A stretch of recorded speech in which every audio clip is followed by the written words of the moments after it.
आ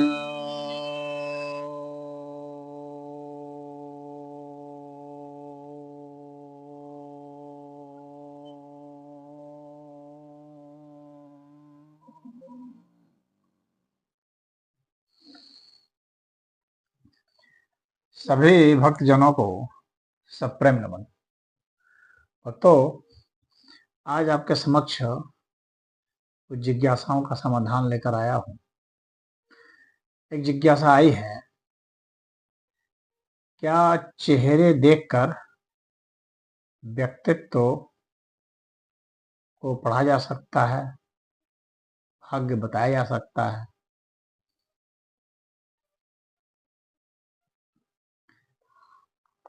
सामुद्रिक शास्त्र में यह बताया गया है कि जो हमारा चेहरा होता है वह पूरा प्रतिनिधित्व करता है हमारे व्यक्तित्व का, हमारे कर्मों का, हमारे भाग्य का। हम किस दिशा में चलेंगे, तो जो बहुत पारखी होते हैं सामुद्रिक विद्या के, तो वे पढ़ सकते हैं। तो यह व्यक्तित्व पढ़ा जा सकता है, क्योंकि हमारा चेहरा का जो अलग अलग हिस्सा है वह अलग अलग ग्रहों द्वारा संचालित होता है, और उन ग्रहों का क्या उस पर प्रभाव है, वह अच्छे प्रभाव में है या दुष्प्रभाव में है,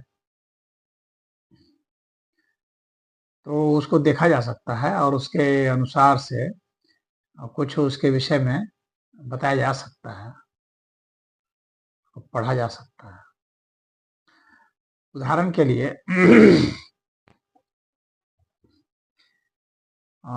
जैसे जो हमारा कपाल होता है, जैसे यहाँ से यहाँ का जो हिस्सा होता है, यह हिस्सा जो है बुद्ध का होता है। जिसका कपाल बड़ा होता है, चमकदार होता है, उभरा हुआ हो, तो बुद्ध अच्छा माना जाता है। तो इसके आधार पर कहा जा सकता है कि जो व्यक्ति है वह बुद्धिमान है, और विश्लेषण क्षमता, सोचने की क्षमता उसमें अच्छी है, और वह किस दिशा में कार्य करेगा। बुद्ध के जो होते हैं, जैसे फाइनेंस वगैरह जो हैं, ये बुद्ध के होते हैं। व्यापार बुद्ध का होता है, क्लरिकल काम भी बुद्ध का होता है, और भी कॉम्बिनेशन से देखा जाता है। वकील का कार्य है, तो बहुत सारे कार्य हैं जो देखे जा सकते हैं दूसरे अन्य स्थितियों के कॉम्बिनेशन से। तो कुछ प्रोडिक्शन किया जा सकता है कि यह इस दिशा में चलेगा या ऐसा व्यवहार करेगा। उसी तरह से जैसे आंखें हैं, तो आंखें जो होती हैं, तो दाहिनी आंख जो है वह सूर्य को बतलाता है, बाईं आंख चंद्र को बतलाता है। यानी दाईं आंख रूल होता है सूर्य के द्वारा, और बाईं आंख चंद्र के द्वारा। तो जिसकी आंखें खराब हैं, तो बताया जा सकता है कि इसका सूर्य और चंद्रमा जो है वह कमजोर है। जिसकी आंखें खराब नहीं है, जो चश्मा नहीं लगाता है, तो बताया जा सकता है कि इसकी जो आंखें हैं चूंकि अच्छी हैं, आंखें मान लीजिए बड़ी बड़ी हैं, काफी मतलब प्रोमिनेंट है, जो दिखती हैं, प्रभावी है। बताया जा सकता है कि सूर्य और चंद्रमा जो है इसके मजबूत हैं या कमजोर हैं। अगर दबी हुई आंख है, कमजोर आंख है, या कुछ लोग जो जिसके जो अंधे हो जाते हैं, तो बताया जा सकता है कि इसके सूर्य चंद्र कमजोर है। तो अब उनके कमजोर होने से जो स्थिति बनेगी, तो बताया जा सकता है। सूर्य जो है शासन और प्रशासन में और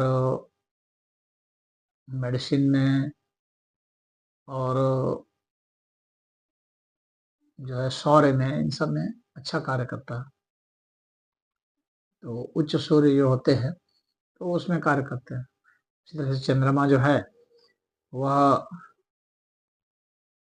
व्यापार में, कल्पना में, कवित्व में, वाणी में, इन सब में अच्छा कार्य चंद्रमा का होता है। तो वह बताया जा सकता है कि कमजोर है। यात्रा में, कल्पनाशीलता में, सौम्यता में ये देखा जाता है चंद्र को। और जो हमारी नाक है, तो जो नाक है वह गुरु के द्वारा गवर्न होता है। तो जो गुरु है उसकी स्थिति नाक से देखी जा सकती है। जिसके नाक खड़े हैं, तीखे नक्श हैं, लंबे हैं, ऊंचे हैं, तो देखा जाता है कि वो गुरु जो है अच्छा है। गुरु अच्छा जो है, गुरु जो है ज्ञान का कारक है, आयु का कारक है, बुद्धिमत्ता और धार्मिकता का कारक है। तो उससे देखा जा सकता है कि इसकी स्थिति कैसी है इन क्षेत्रों में। धर्म का कारक है गुरु, तीर्थ यात्राओं का, इन सब का कारक है। उसी तरह से जो जिह्वा है वह बुद्ध का कारक है, और बुद्ध के जो गुण हैं वह इससे देखे जा सकते हैं। तो वाणी से जो है बुद्ध का भी प्रभाव देखा जाता है। और बुद्ध से जो है जैसे मैंने पहले बता दिया था जब कपाल देख रहे थे, तो कपाल का जो गुण था वही बुद्ध का माना जाएगा। वाणी बहुत बढ़िया, कोमल, और वाक चातुर्य बहुत होता है, विद्वता होती है, अच्छे शब्दों का प्रयोग बुद्ध वाले करते हैं। और ज़्यादा उम्र हो जाने पर भी अपने उम्र के लोगों से कम लगते हैं देखने में, बुद्ध जिनका अच्छा होता है। और उसी तरह से देखेंगे दांत को, जो दांत है वो मंगल का कारक है। और भौं भी, जो आईब्रो है, वो बड़े बड़े आईब्रो जिसके होते हैं, इसका मतलब है कि मंगल मजबूत होते हैं। दांत बढ़िया है मतलब मंगल मजबूत है। अगर दांत में कोई डिफेक्ट आ गया, दांत खराब हो रहे हैं, तो इसका मतलब है कि मंगल कमजोर है। तो जो बड़े टेढ़े मेढ़े दांत हो जाते हैं तो इसका मतलब है मंगल कमजोर है। मंगल जो है शौर्य का कारक है, और जो है कुछ जल्दीबाजी का भी कारक है। तो अगर मंगल बिगड़ गया, यानी टेढ़े मेढ़े दांत ये सब हो गए, तो इसका मतलब हो गया कि व्यक्ति बहुत ज्यादा है, जल्दीबाजी करता है, बदतमीज किस्म का होगा, और गाली गलौज भी करेगा, अनावश्यक जो है धृष्टता करेगा। लेकिन वही अगर पंक्तिबद्ध बढ़िया चमकीले दांत हैं, इसका मतलब है कि मंगल मजबूत है, बढ़िया है। तो उसमें शूरवीरता होती है और बहुत एनर्जी होती है, और एनर्जी को सही डायरेक्शन में वह लगा पाता है। और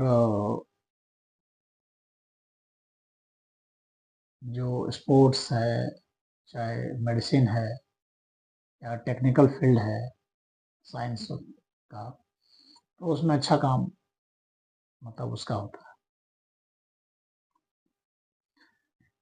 और अगर देखेंगे तो होटल वगैरह इंडस्ट्री है, चाहे पुलिस और मिलिट्री में, वेपन इंडस्ट्री में, ये अस्त्र शस्त्र वाले क्षेत्र में ये अच्छा कार्य करते हैं।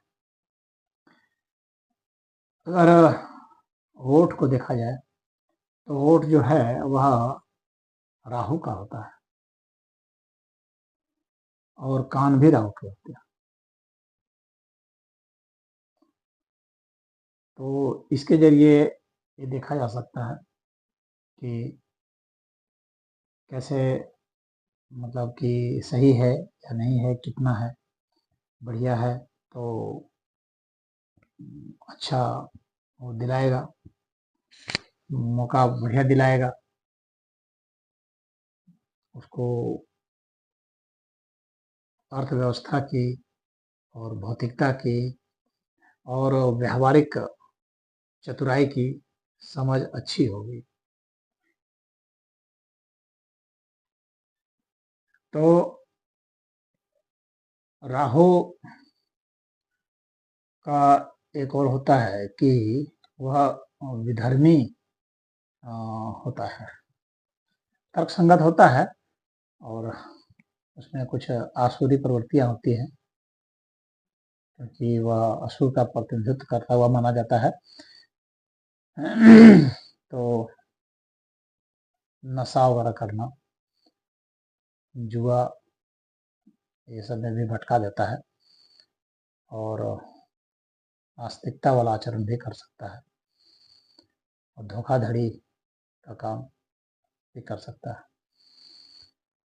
और शरीर में क्या है कि वह राहु जो है कुछ उदासी और कुछ धुंधलापन आता है, चमक कुछ घटा देता है।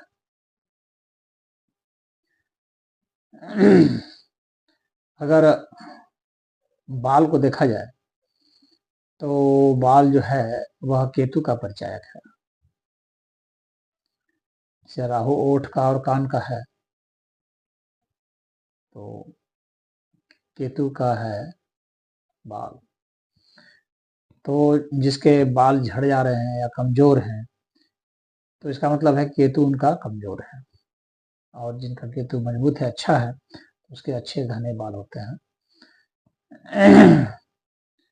और केतु जो है वह भी आसुरी गुण वाला होता है। राहु के जो गुण हैं कमोबेश वैसे ही गुण उसके भी होते हैं।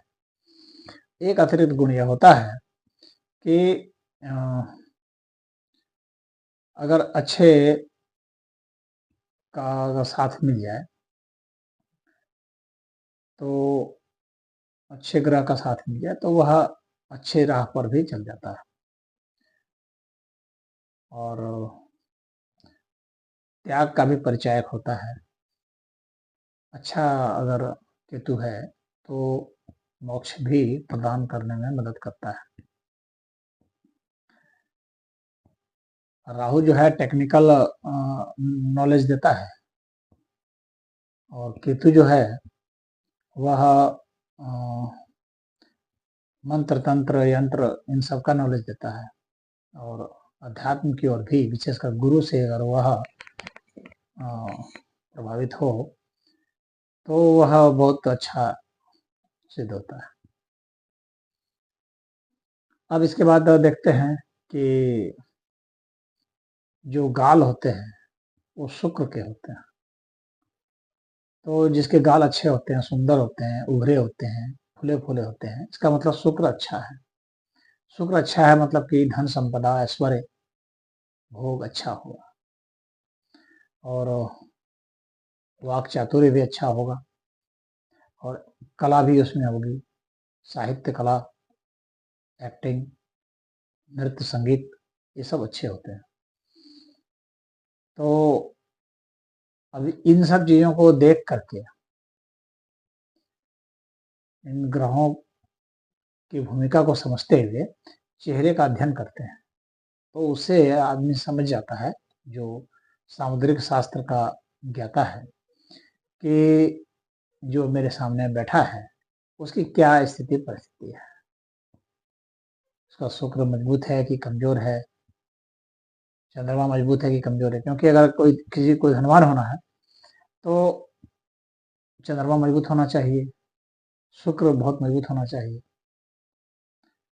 बुध मजबूत होना चाहिए। तो इसका जो कॉम्बिनेशन होता है चंद्र का, बुध का, शुक्र का, ये बहुत अच्छा होता है। तो ये सब और भी देख लेते हैं कि मंगल कैसा है।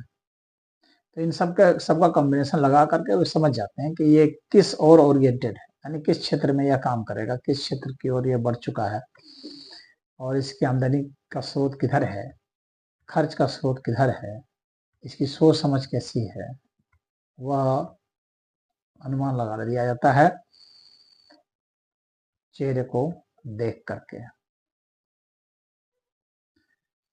ये जो हिस्सा है जिसको ठुड्डी कहते हैं, तो इस हिस्से को जो है वो शनि का माना जाता है, यानी जिसका लंबा ठोड़ी हो तो शनि उसका मजबूत होता है। तो ऐसे लोग जो हैं गंभीर स्वभाव के तो होते हैं और कुछ जो है उनमें उदासी भी होती है, उनकी प्रगति कुछ धीमे धीमे होती है। अगर वो ज़्यादा प्रोमिनेंट है तो थोड़े से शरारती किस्म के भी होते हैं, व्यंग्यात्मक बोलने वाले भी होते हैं, कटु भाषण करने वाले भी होते हैं। और जमीन जायदाद संबंधित या वाहन संबंधित या लोहा लक्कड़ संबंधित इसमें वे अच्छा कार्य करते हैं और शेयर वगैरह में भी अच्छा कार्य करते हैं अगर बुद्धि उनका मजबूत है तो अब उनका कॉम्बिनेशन देख करके ही लोग सामुद्रिक शास्त्र के विद्वान समझ जाते हैं। तो ये मैंने आपको भिन्न भिन्न चेहरे के भिन्न भिन्न हिस्से का वो बताया है कि कौन सा चेहरे का कौन सा हिस्सा जो है वो किस ग्रह द्वारा रूल किया जाता है, कौन उसका प्रतिनिधि ग्रह है और उस ग्रह के जो गुण दोष हैं उसके आधार पर देखा जाता है कि इसमें कौन सा ग्रह जो है वो प्रोमिनेंट है, बढ़िया है। तो उससे अनुमान लग जाता है कि इसकी आंख मजबूत है, ये नाक नक्श अच्छे हैं, दांत अच्छा है। इसीलिए पहले चेहरा देख करके भी जो शादी ब्याह होता था तो उसमें पहले तो कोई ऐसा बायोडाटा वगैरह तो कुछ था नहीं, चेहरा देख करके ही समझ जाया जाता था कि ये जो है इसका भाग्य कैसा होगा। तो ऐसे ज्योतिषाचार्यों को भेजा जाता था जो सामुद्रिक विद्या के अच्छे जानकार होते थे, तो देख करके वे समझ जाते थे कि ये किस क्षेत्र में इसकी प्रगति होगी, ये भाग्यशाली है या भाग्यहीन है या औसत है या बहुत ही अच्छा है, तो सब देख लिया जाता है। तो पढ़ा तो जा सकता है, बिल्कुल ही पढ़ा जा सकता है।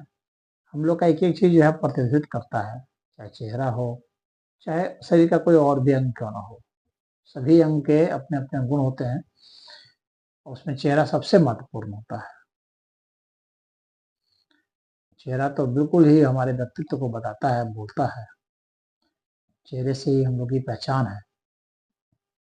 आज दुनिया में सभी लोग चेहरे से ही तो पहचाने जाते हैं, तो इसलिए चेहरा को देख करके व्यक्तित्व बताना, भाग्य बताना, यह जो है एक गूढ़ विद्या है, परंतु यह संभव है और यदि थोड़ा सा अभ्यास करें तो आप भी समझ सकते हैं कि किसका चेहरा क्या बोल रहा है, कौन धोखा दे रहा है, कौन गंभीर है, कौन सही दिशा में जा रहा है। तो ये चेहरे देख करके ही मालूम पड़ता है। तो जो चेहरा को पढ़ने वाले हैं वे समझ जाते हैं कि सामने वाला कैसा होगा। तो फोटो वगैरह जो बनता है तो सामने में अगर नहीं भी है, फोटो है, फोटो देख करके भी लोग समझ जाते हैं कि ये जो है चेहरा जो है ये क्या बतला रहा है। तो उसका व्यक्तित्व तो किसी का फोटो देख करके ही, पासपोर्ट साइज भी फोटो हो तो देख के बताया जा सकता है। जैसे मान लीजिए कि गुरु अगर किसी का मजबूत है तो क्या होगा, उसका शरीर भारी भारी होगा, वजन थोड़ा उसमें ज्यादा हो, तो गुरुता है गुरु का गुण। तो अगर शनि किसी का मजबूत है तो जाहिर सी बात है कि बहुत भारी शरीर नहीं होगा, पतला दुबला होगा, क्योंकि उसमें आकाश तत्व तो ज़्यादा होगा। लेकिन बातचीत में प्रवीण हो सकता है, ज़्यादा बोलने वाला हो सकता है, विशेषकर अगर बुध के साथ हुआ तो और भी ज़्यादा बोलने वाला होगा। तो इन सभी चीज़ों को देख करके काफ़ी तो लंबा हो जाएगा, लेकिन इसको देखा जा सकता है। तो इतना जिज्ञासा को शांत करने के लिए मैं समझता हूँ कि इतना थोड़ा बहुत इंट्रोडक्शन जो है वह काफ़ी था। हरिओम।